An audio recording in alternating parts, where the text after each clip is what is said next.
Ce soir-là, dans le grand hôtel Bayerischer Hof à Munich, tout brillait d'une perfection presque irréelle. Les lustres de cristal jetaient sur la salle un éclat doré. Les verres de champagne scintillaient, les sourires semblaient figés dans une éternelle réussite. Personne n'aurait pu deviner que, sous ce vernis de luxe, la peur et la mort se glissaient entre les invités.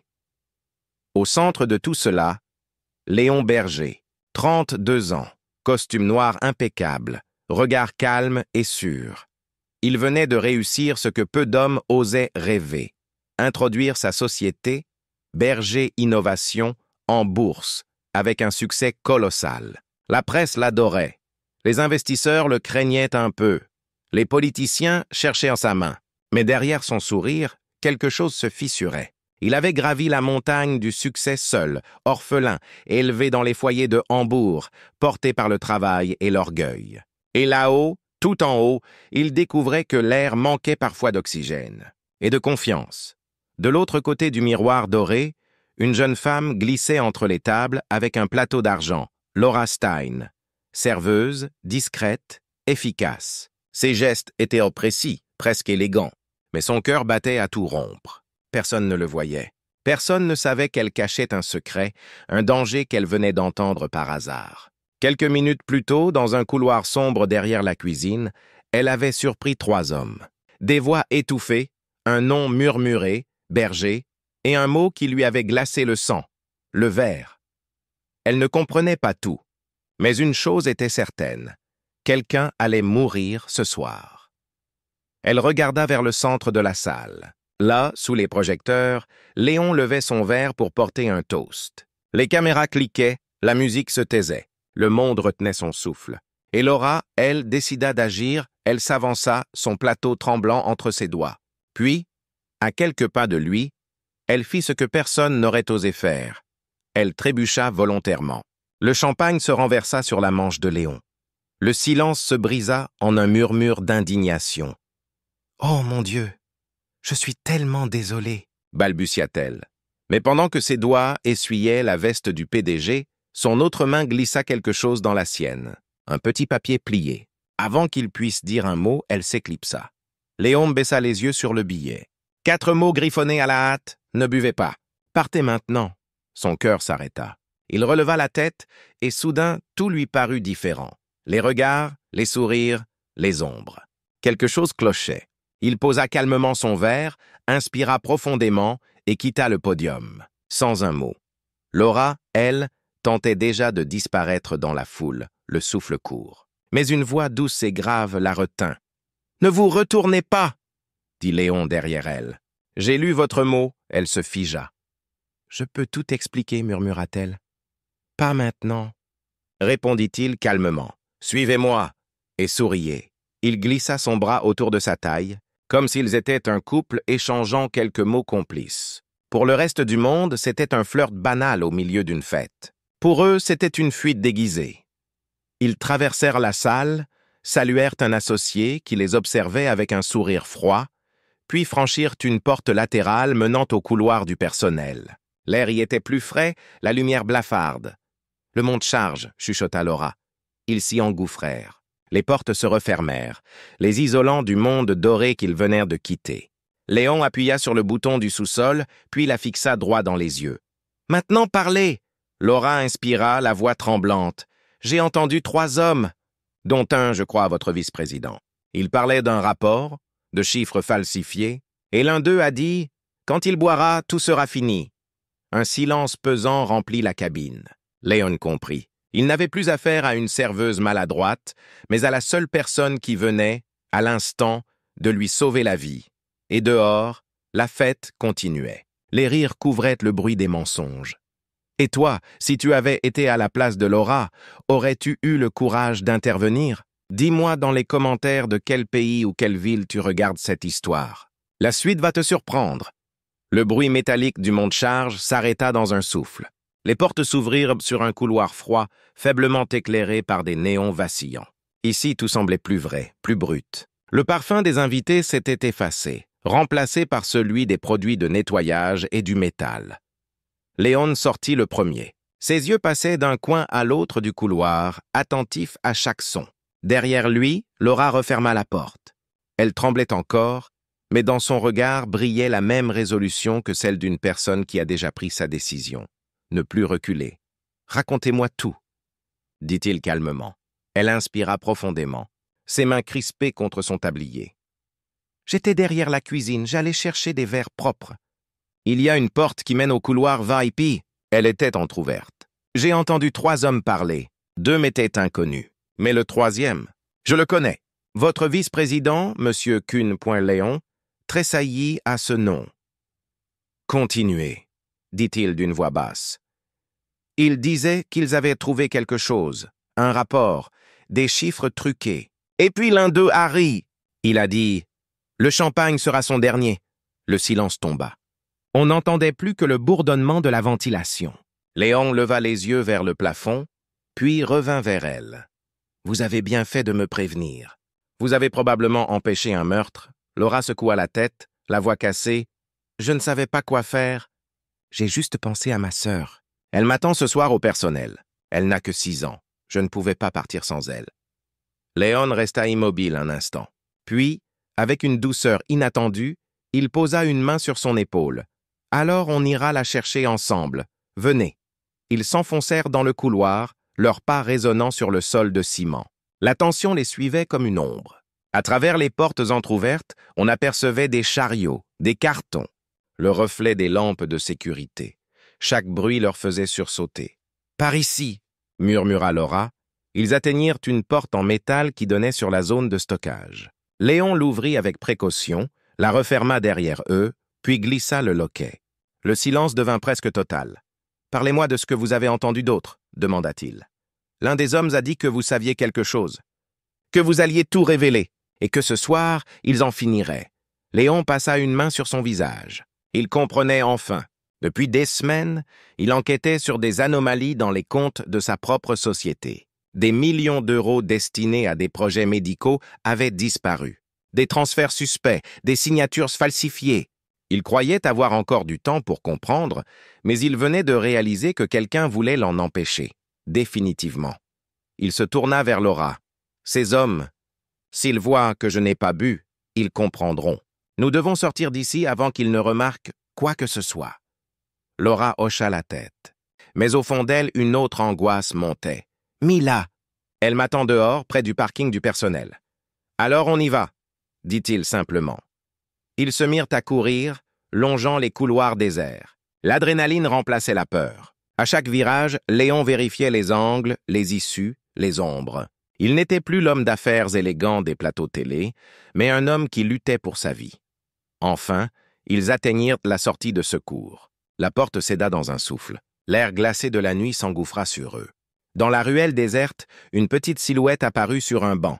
Une fillette en manteau rose, les jambes qui balançaient dans le vide. « Mila !» murmura Laura en courant vers elle. L'enfant leva les yeux, puis sauta dans les bras de sa sœur. « Je croyais que tu ne viendrais pas. Je suis là !» « Ma chérie. » Léon les rejoignit, retira sa veste et la posa sur les épaules de la petite. « Elle est courageuse, » dit-il doucement comme sa sœur. Mila leva les yeux vers lui. « Vous êtes le chef de Laura ?» Il esquissa un sourire. « Non, juste quelqu'un à qui elle a sauvé la vie ce soir. » Un silence doux suivit. Puis Léon sortit son téléphone, composa un numéro. « Marc, j'ai besoin de toi. » Tout de suite. Entrée du personnel du Bayerischer Hof. Pas de question. Amène la valise. Quelques minutes plus tard, une voiture noire s'arrêta au coin de la ruelle. Un grand homme en sortit, barbe de 3 jours, regard alerte. « Bon sang, Léon, tu fais peur à voir. »« C'est une longue histoire, » répondit-il. « Voici Laura et sa sœur Mila. Elles viennent avec nous. » L'homme hocha la tête, ouvrit la portière. « Montez, on parlera en route. » La voiture démarra dans la nuit munichoise, glissant entre les rues vides et les réverbères solitaires. À l'arrière, Mila s'endormit sur la veste de Léon. Laura, elle, regardait les lumières s'éloigner, se demandant dans quoi elle venait de plonger. Elle n'avait pas encore conscience que cette nuit n'était qu'un début. Si tu étais à la place de Léon, ferais-tu confiance à une inconnue qui t'a sauvé la vie? Écris-le dans les commentaires et dis-moi d'où tu regardes cette histoire. La 3e partie va tout révéler. et rien ne sera plus pareil. La voiture noire glissait à travers les rues silencieuses de Munich. À l'arrière, Laura tenait la main de Mila, endormie sur sa veste. Léon, lui, fixait la nuit à travers la vitre, son esprit tournant à 1000 à l'heure. Tout ce qu'il croyait maîtriser s'effondrait. Sa société, sa sécurité, ses certitudes. Et pourtant, une inconnue venait de lui donner ce que personne d'autre n'avait osé. La vérité. Marc, au volant, brisa le silence. « Alors, tu vas enfin me dire ce qu'il se passe. » Léon soupira. Corruption. Des millions détournés. Et quelqu'un voulait s'assurer que je ne parle jamais. Et elle, dit Marc en désignant Laura du menton, comment entre-t-elle dans ton histoire? Léon répondit sans hésiter.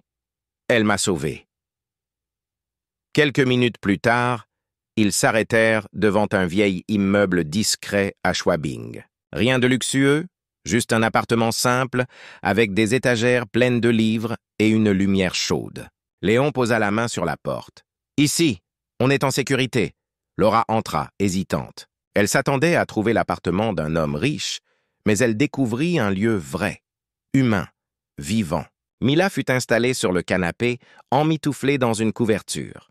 Quand le silence retomba, Léon s'assit face à Laura. « Vous méritez de savoir. » Il sortit un petit coffre caché derrière un mur de livres. À l'intérieur, plusieurs dossiers, un disque dur, des preuves accumulées depuis des mois. Voici ce qu'il voulait effacer. Des faux contrats, des comptes offshore, des signatures trafiquées. Le vice-président Kuhn a détourné plus de 5 millions d'euros via de fausses associations. Laura prit une feuille, la parcourut du regard. C'est énorme. Oui. Et ce soir, ils ont essayé de faire taire le seul homme qui pouvait les dénoncer. Un silence lourd suivit. Laura leva les yeux vers lui. « Alors, que va-t-on faire ?» Léon esquissa un sourire amer. « On, vous n'avez rien à voir avec ça. »« Si, » répondit-elle doucement. « Depuis que j'ai entendu cette conversation, j'en fais partie. » Il resta un instant sans voix. Puis lentement, il hocha la tête. « Très bien, mais il va falloir être courageuse. » Marc revint du balcon, un ordinateur à la main. « J'ai tracé les transferts. Tout mène à une société écran à Malte. On a besoin d'une preuve sonore, quelque chose qu'ils ne puissent pas nier. » Léon regarda Laura. « Ils ont une réunion demain au siège. Si vous pouvez y aller en tant que serveuse, placez un micro sous la table du conseil. »« Vous voulez que je retourne là-bas ?»« Oui, vous serez leurs yeux et leurs pièges. » La peur traversa son regard, mais elle se reprit vite. Elle pensa à Mila, endormie dans la pièce voisine. « D'accord, je le ferai. » Le lendemain matin, le ciel de Munich était d'un gris métallique. Laura remit sa tenue de serveuse, ses mains tremblaient un peu, mais son regard était fixe. Dans la voiture, Marc lui donna un micro minuscule caché sous un plateau d'argent.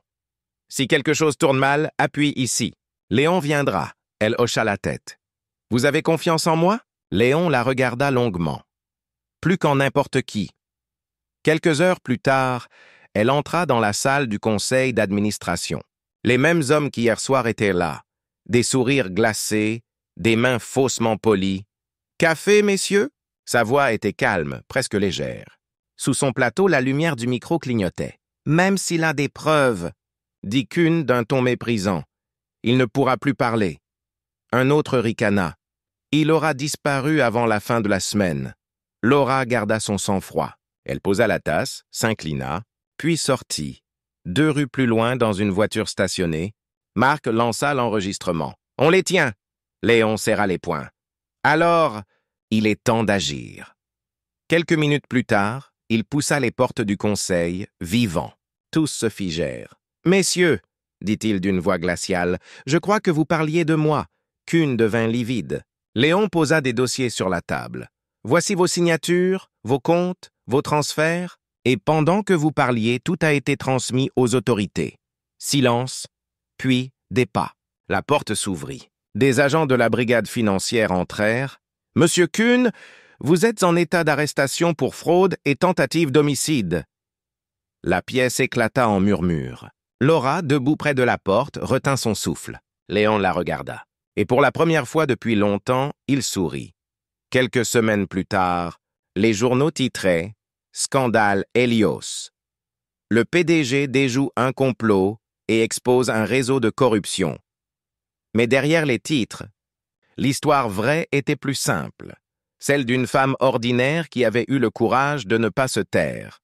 Ce jour-là, sur la scène d'une conférence, Laura prit la parole devant des étudiants. « Parfois, le courage n'est pas un cri, dit-elle, c'est un simple geste, un mot écrit sur un bout de papier. Et ce mot peut sauver une vie. » Dans le public, Léon l'écoutait, mis là sur les genoux.